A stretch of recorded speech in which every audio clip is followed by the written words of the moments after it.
Hello friends, home ഡയറീസിന്റെ പുതിയൊരു വീഡിയോയിലേക്ക് എല്ലാവർക്കും സ്വാഗതം. ഇന്ന് നമ്മൾ തയ്യാറാക്കാൻ പോകുന്നത് വളരെ രുചികരവും എളുപ്പത്തിൽ തയ്യാറാക്കാവുന്നതുമായ ഒരു സോയ പെപ്പർ തവ ഫ്രൈ ആണ്. ചപ്പാത്തിക്കും പൊറോട്ടയ്ക്കും ചോറിനുമൊപ്പം കഴിക്കാൻ ഇത് സൂപ്പറാണ്. അപ്പോൾ സമയം കളയാതെ റെസിപ്പിയിലേക്ക് പോകാം. ഇതിനാവശ്യമായ സാധനങ്ങൾ: 3 table spoon roasted peanut, 1 table spoon Kashmiri chilli powder, 1.5 table spoon chicken masala, 2 table spoon sunflower oil, 1/4 teaspoon മഞ്ഞൾപ്പൊടി, 3/4 ടേബിൾ സ്പൂൺ ഇഞ്ചി വെളുത്തുള്ളി paste, 15 cashew nuts, 1.5 cup soya. ആദ്യം സോയ വേവിച്ചെടുക്കാം. അതിനായി ഒരു പാനിൽ ആവശ്യത്തിന് വെള്ളമെടുത്ത് തിളപ്പിക്കാം. വെള്ളം നന്നായി തിളച്ചു കഴിഞ്ഞാൽ ആവശ്യത്തിന് ഉപ്പ് ചേർത്ത് അതിലേക്ക് സോയ ചേർക്കാം. നന്നായി ഇളക്കി സോയ സോഫ്റ്റ് ആകുന്നത് വരെ വേവിക്കാം. ശേഷം വെള്ളം ഊറ്റി 2 തവണ വെള്ളത്തിൽ കഴുകി നന്നായി പിഴിഞ്ഞു മാറ്റിവെക്കാം. ഇനി മാരിനേഷൻ തയ്യാറാക്കാം. ഒരു ബൗളിലേക്ക് 1/2 കപ്പ് പുളി കുറഞ്ഞ തൈര് ചേർക്കാം. ഞാൻ ഇവിടെ മിൽക്കി മിസ്റ്റ് തൈരാണ് ഉപയോഗിച്ചിരിക്കുന്നത്. ശേഷം പീനട്ടും കശുവണ്ടിയും കുറച്ച് വെള്ളം ചേർത്ത് നന്നായി അരച്ച മിക്സ് ഇതിലേക്ക് ചേർക്കാം.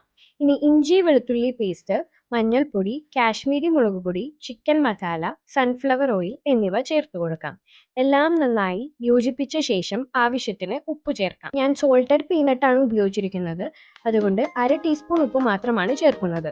നിങ്ങൾ ഉപ്പില്ലാത്ത പീനട്ടാണ് ഉപയോഗിക്കുന്നതെങ്കിൽ അതിനനുസരിച്ച് ഉപ്പ് ക്രമീകരിക്കാം. ഇനി വേവിച്ച് പിഴിഞ്ഞു വെച്ച സോയ ഇതിലേക്ക് ചേർത്ത് നന്നായി യോജിപ്പിക്കാം.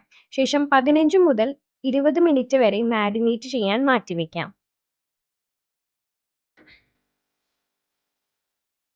ഇനി മാരിനേറ്റ് ചെയ്ത സോയ കുക്ക് ചെയ്തെടുക്കാം.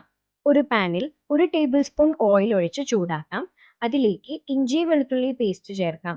ശേഷം 4 വറ്റൽമുളകും കുറച്ച് കറിവേപ്പിലയും ചേർത്ത് ലോ ഫ്ലെയിമിൽ വഴറ്റിയെടുക്കാം.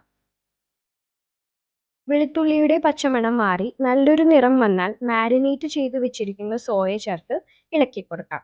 തുടർന്ന് 1/2 കപ്പ് ചൂടുവെള്ളം ഒഴിച്ച് മീഡിയം തീയിൽ ഏകദേശം 10 മിനിറ്റ് അടച്ചു വെച്ച് വേവിച്ചെടുക്കണം. ഇടയ്ക്ക് 1-2 പ്രാവശ്യം ഇളക്കി കൊടുക്കാൻ മറക്കരുത്. കശുവണ്ടി ഉള്ളതുകൊണ്ട് അടിയിൽ പിടിക്കാൻ സാധ്യതയുള്ളതിനാൽ മീഡിയം മുതൽ ലോ ഫ്ലെയിം വരെ തീയിൽ വേവിച്ചാൽ മതിയാകും. 10 മിനിറ്റിന് ശേഷം കുറച്ച് മല്ലിയില ചേർത്ത് നന്നായി ഇളക്കി കൊടുക്കാം.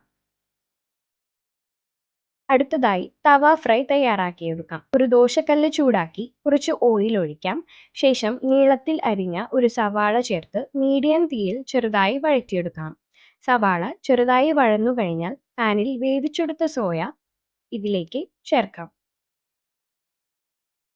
ഇനി 2 സ്പൂണിന്റെ സഹായത്തോടെ നന്നായി ഇളക്കി കൊടുക്കണം. അതിനുശേഷം 1/2 ടീസ്പൂൺ ജീരകപ്പൊടിയും 1/4 ടീസ്പൂൺ കുരുമുളക് പൊടിയും ചേർത്ത് വീണ്ടും നന്നായി യോജിപ്പിക്കാം. അവസാനം കുറച്ച് മല്ലിയില കൂടെ ചേർത്ത് ഒന്ന് ഇളക്കി കൊടുത്താൽ നമ്മുടെ രുചികരമായ സോയ പെപ്പർ ഫ്രൈ തയ്യാറാണ്. ഈ റെസിപ്പി നിങ്ങൾക്ക് ഇഷ്ടമായാൽ വീഡിയോയ്ക്ക് ഒരു ലൈക്ക് നൽകാനും ഷെയർ ചെയ്യാനും മറക്കരുത്. അടുത്ത വീഡിയോയിൽ വീണ്ടും കാണാം. Bye bye.